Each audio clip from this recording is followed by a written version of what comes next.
All right. So I know yours looks different than mine, but this is my files page. You should on yours have two files. You should have the project file docx file, which is the document with all the directions in it, right? And you should also have a CBS file, which is a text document that has all of the Atlanta temperatures for 2017. Why am I using old data and not updated data? Because I don't want to go looking for the file. If you want to go find this year's temperatures, you can, but I'm still going to run it on my file because all the answers will be right. That like you see what I'm saying? So if we open these up,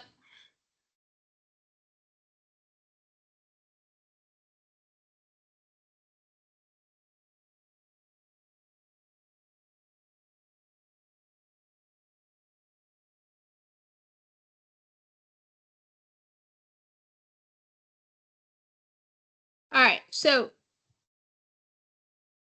Windows, being Windows, is going to open my CSV file in Excel because it's the closest application that it has on its grouping that does CSV, and it wants you to use Microsoft products because they're elitist that way. They think everybody should use their products.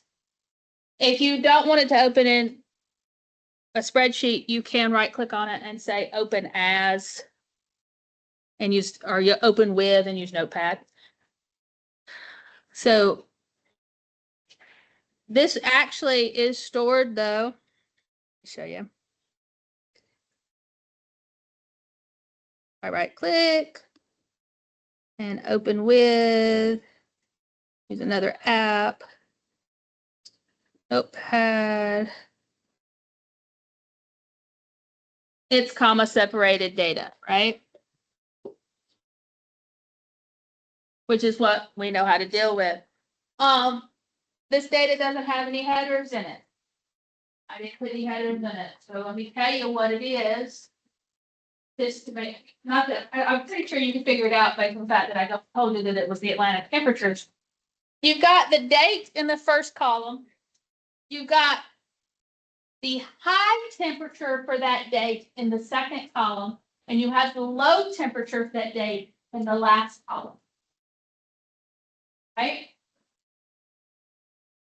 So we're going to be doing stuff with dates, highs, and low temperatures.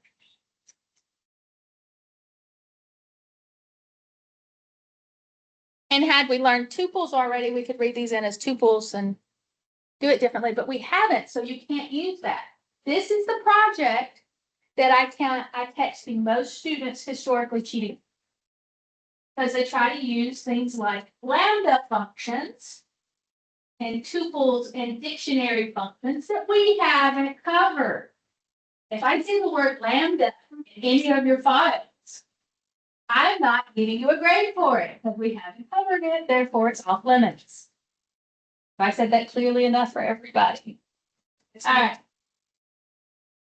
Historically, 25 to 50% of the class gets caught cheating on this one.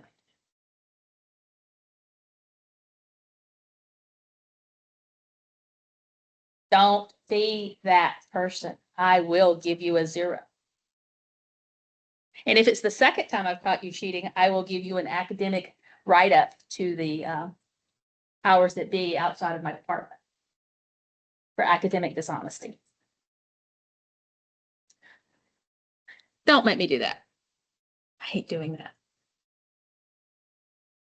All right, so I'm closing the data file because I don't need it anymore. So about the data. Uh-huh. Oh, if you open it in Excel, you just have to make the column wider. If you're in Excel and you get hashtags instead of numbers, that means the default size of the column is not wide enough to hold it. So just stretch the column out. Those of you that are in my practical computing class, you can help them with spreadsheets if you want to. All right. So that's the two files you need. Let's open the Word document back up. And before we get started, we're going to do something that I strongly suggest you always do for projects in computer science. We're going to go through the directions before we write any code. Why? Because the directions may not be in a logical order to you. You may want to attack some of the parts in different orders because that's the way your brain works. That's the great thing about computer science. There's no one exact way to do something. The only time you have to do exactly what I say is when it's written in the directions to do that. Most of the time when you get into higher level courses, they're going to give you something to solve, and they're not necessarily going to say, step one, do this. They're going to say, you need to have a function that accomplishes this task. How you get there is going to be up to you, as long as you don't copy somebody else's work.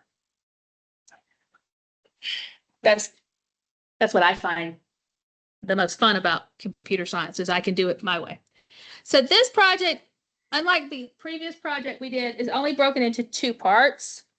The first part is going to be worth 84 points out of 100. So you could just decide to do part 1 and you will have a B if you did it 100% correctly.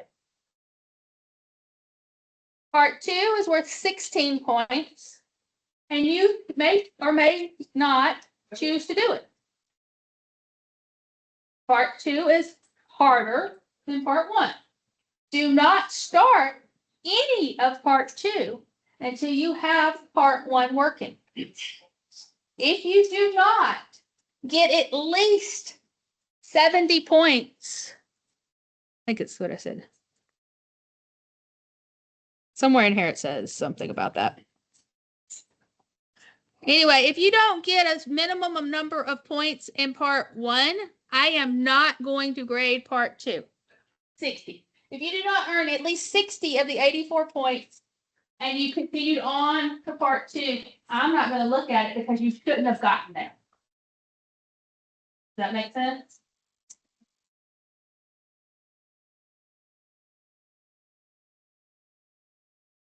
It's always somebody that does something in part 2, but part 1 didn't work. And I'm like, why would I give you points if part 1 didn't work? So the directions for this first part are the things that you always get from me. Part 0 is download the files, start idle, name it, first name, last name, project files. I don't care what you name it, as long as your first and your last name is in there. It gives you first name, last name, files. Because I'm going to download them all in one folder, and I know it's all the projects, but I do need your name on the file because you want me to give you credit for your work.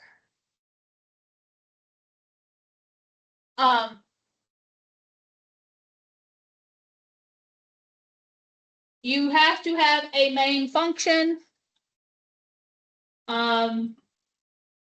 And within the main function, put some sort of print line or comment with your name in it. Also, just where I know it's yours when I have the code open.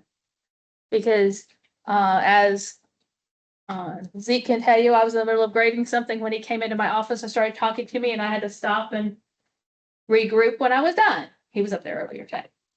So I do get interrupted while I'm doing things. So if your name's at the top of the file, it makes my life much easier when I try to re-engage with what I was doing. And as we all know, I'm human. I do make mistakes, so make my life easy. All right, so for this one, if you finish the lab and the assignment from last week, the first part of this is going to look eerily similar, but with a lot more data. Right? So we're going to ask you to display the highest temperature for the year and the lowest temperature for the year. We're going to ask you for the lowest high temperature. So in the high column, you're going to find the lowest temperature in that column. And the highest low temperature. So read those carefully when you're doing it. Does that make sense? I get a lot of people that go, but I gave you the low temps and high temps and they didn't read carefully. I need the average temperature for the high and for the low.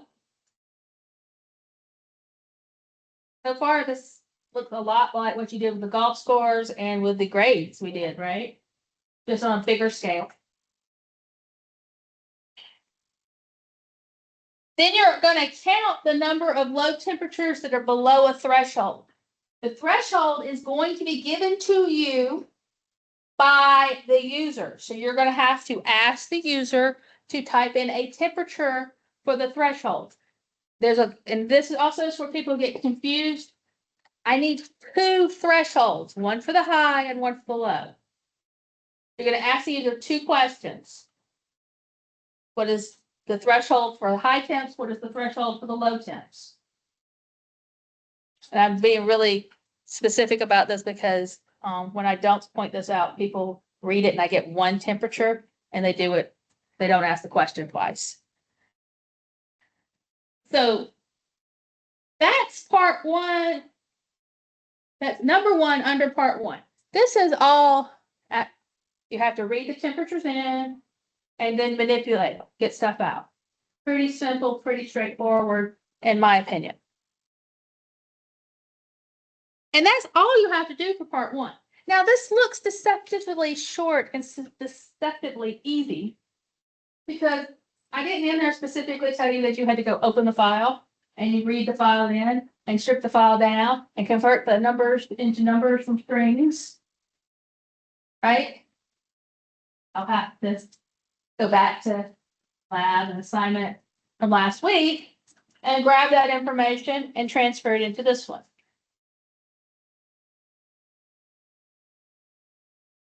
All right. Not a touch screen. Jeez. Note number 3.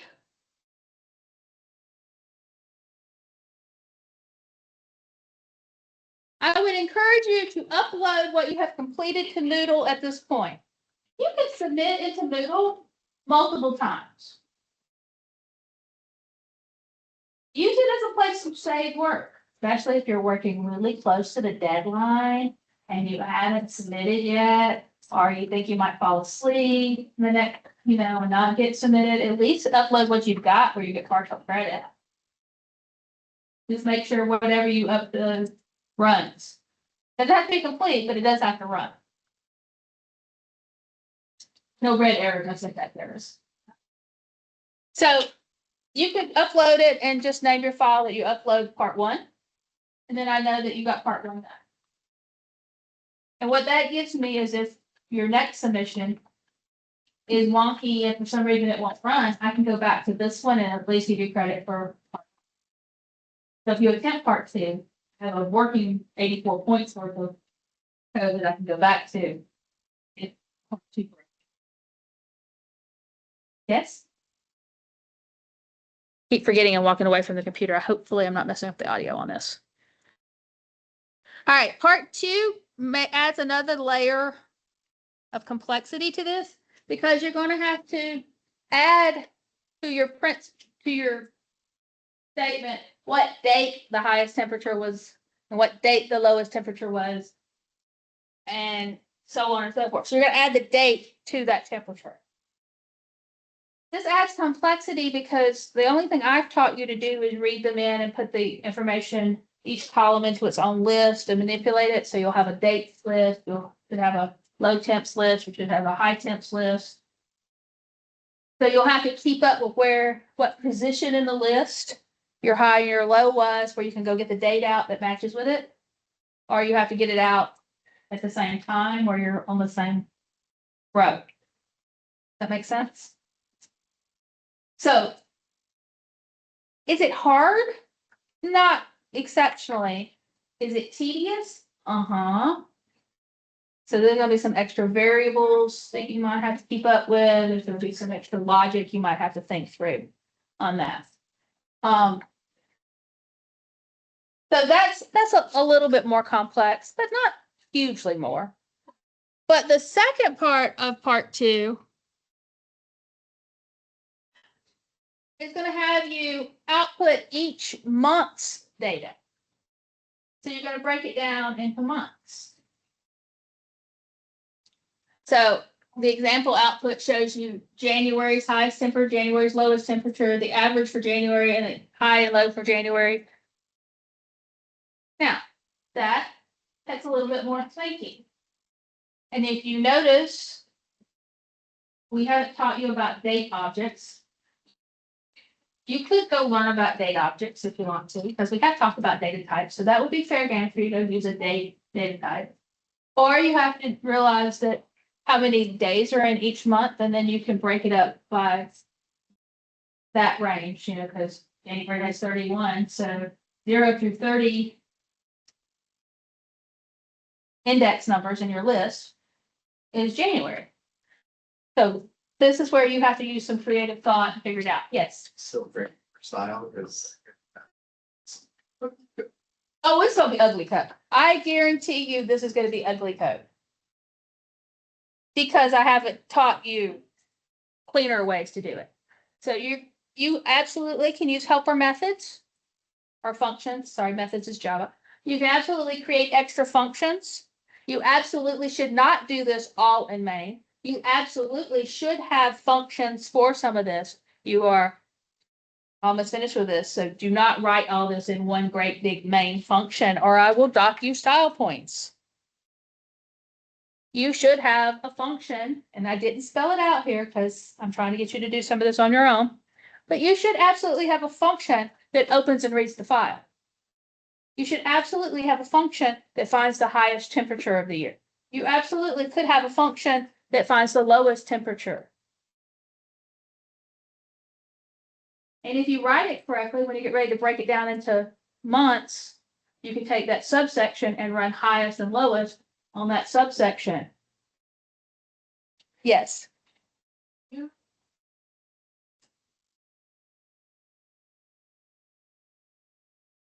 You could. Am I going to tell you directly to do that? No, because this is where I'm trying to see what you've learned. But I probably myself, I probably would at least think about doing that if there's an easy way to make it a function. Or if you do it just like index ranges, then you may not want a function. It just depends. You may just have a bunch of for loops that start and stop at those ranges. I have seen some very complex ways for people that have figured out how to do the months. And I've seen some very brute force, ugly ways to do it. In this case, you could hard code all of it because I wouldn't. But you can absolutely hard code the ranges because the ranges for the months are not going to change. In other coding classes, those would be what we would call static fields. And we would probably declare private static variables for each month. But we haven't learned that in here, so we're not going to do that. So absolutely hard code the ranges if that's the way you choose to do it. I have no problem with that. Date is going to be a string. Do not convert the date field to a number because it's got slashes in it. It won't do it. So don't beat your head against the wall trying to convert your dates into numbers because you're probably not going to do math on dates anyway because they're dates. Yeah. Let's not do that. So, questions so far? I also have in here that you should be using the SRP and the DRY principles.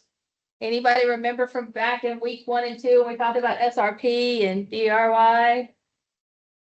Most people are going no. So dry and SRP are basically principles that they stand for stuff. But basically, we're trying to tell you to keep things simple. Each function should do one thing and do it well. And you should do a little bit and test it and do a little bit and test it. Right? That's what those two things are telling you. KISS is cool, but you have to say it my way and not your way. So it's keep it simple, stupid. So I try not to say stupid. But you want to keep your code simple and stupid. The code, not you, not the person, the code. There used to be a comma in that, but we're going to say and instead of a comma. Because I don't want to imply that y'all are stupid, because you're not. You're very much not. But your code needs to be as simple and stupid as possible. Because the computer is. A computer does a lot of high function steps, but it only does exactly what you guys program it to do. Or the AI might generate stuff for you, but somebody coded the AI. Somebody built the AI to find that stuff for you. AI is not going to do away with coders.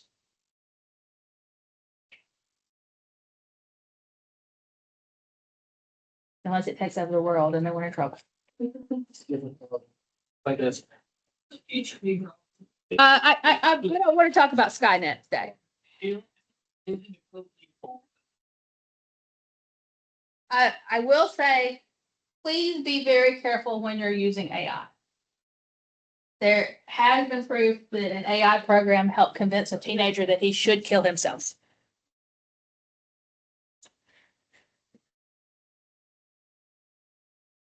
So AI is not your friend. It is a computer that has been taught to generate what it considers friendly content and to act like your friend. But it is not your friend. Don't listen to it. Don't let it make your decisions. Don't let it write your code. All right. Submit your completed file as the last step. So I'm going to give you all this week to do this. Not because I think it's hard, but because it's tedious. This is a lot of code for you to write and a lot of things for you to think through.